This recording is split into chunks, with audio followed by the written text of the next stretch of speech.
এক বল আগেই উৎসবে মাতোয়ারা নোয়াখালী শিবির টানা 6 ম্যাচে হার, সেই ক্ষত তারা হারালো টুর্নামেন্টের অন্যতম ফেভারিট রংপুর রাইডার্সকে হারিয়ে। এখনও ম্যাচের একটা বল বাকি আছে, তবে ওই এক বলে দরকার 10 রান। জয়ী দলটার নাম তাই নোয়াখালী। হাসান মাহমুদের বলে ক্লিন বোল্ড মুস্তাফিজুর রহমান। প্রথম জয় নোয়াখালীর। দেয়ালে পিঠ থেকে গিয়েছিল, বাস্তবতা বলছিল, সমীকরণ বলছিল এই ম্যাচে তাদের জিততে হবে পরের 3টা ম্যাচেও, যদি কোনো রকম প্লে অফ খেলার আশা তারা বাঁচিয়ে রাখতে চায়। অবশেষে সেই কাজটাই তারা করলো। দুর্দমনীয় রংপুর রাইডার্সকে হারিয়ে দিয়েছে নিজেদের 7ম ম্যাচে। বোর্ডে খুব বেশি রান তারা জমা করতে সক্ষম হয়েছিল তা না, গেল ম্যাচেই প্রথমবারের মতো 150 কোটা তারা পেরিয়েছিল, জয় আসেনি। এই ম্যাচে শুরুটা তাদের দুর্দান্ত হয়েছিল। হাবিবুর রহমান সোহান, সৌম্য সরকার, শাহাদাত দীপু পাওয়ার প্লেতেই 6 ওভারে 60 রান তুলে ফেলেছিলেন।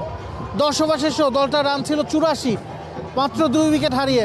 সেখান থেকেই ছন্দপতন।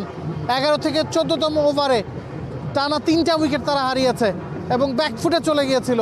কোনো রকমের বোর্ডে 148 রান তারা জমা করতে সক্ষম হয়।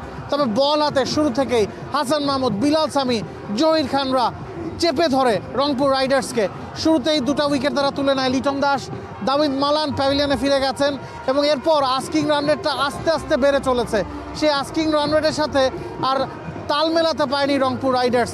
শেষ ওভারে খুশদিল যখন ছিলেন মনে হচ্ছিল জয় সম্ভব, তবে প্রথম বলে হাসান মাহমুদ খুশদিলকে ফেরান এবং তখনই নিশ্চিত হয়ে যায় নোয়াখালীর প্রথম জয়।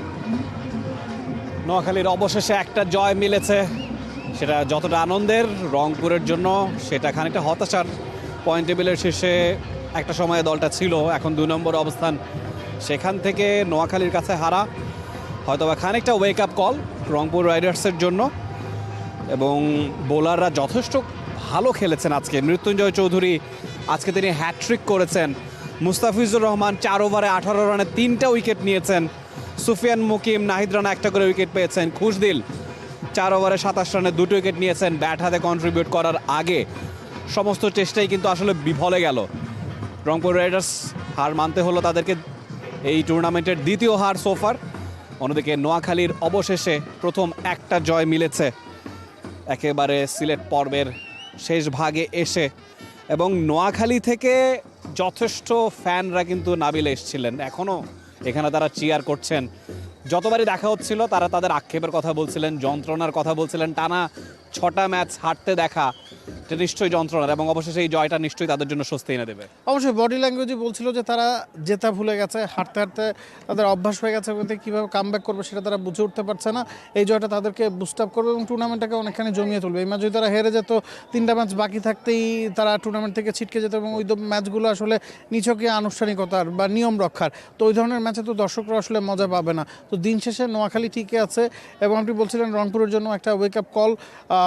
অবশ্যই টুর্নামেন্টের অন্যতম সেরা দল তারা, তবে আজকের দিনটা আসলে তাদের ছিল না এবং আজকের দিনে তাদের ছন্দটা তারা ধরতে পারেনি। আমরা কিন্তু বারেবারেই বলছিলাম যে নোয়াখালী টিমটা বাই নো মিনস এটা একটা উইক টিম। এবারের বিপিএলের এটাই সবচেয়ে ইতিবাচক জায়গা যে প্রতিটা দলই মোটামুটি ব্যালেন্সড।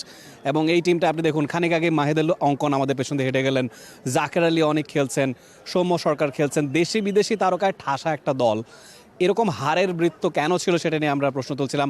আজকে তারা জিতেছে রংপুরের মতো দলের বিপক্ষে, ইট ওয়াজ কোয়াইট ইমপ্রেসিভ। এবং আশা করি জয়ের ধারায় নোয়াখালী এক্সপ্রেস ফিরতে পারবে এবং নোয়াখালী এক্সপ্রেসের যারা ফ্যান তাদেরকে খানিকটা হতাশার সেই বৃত্ত থেকে বের করতে পারবে।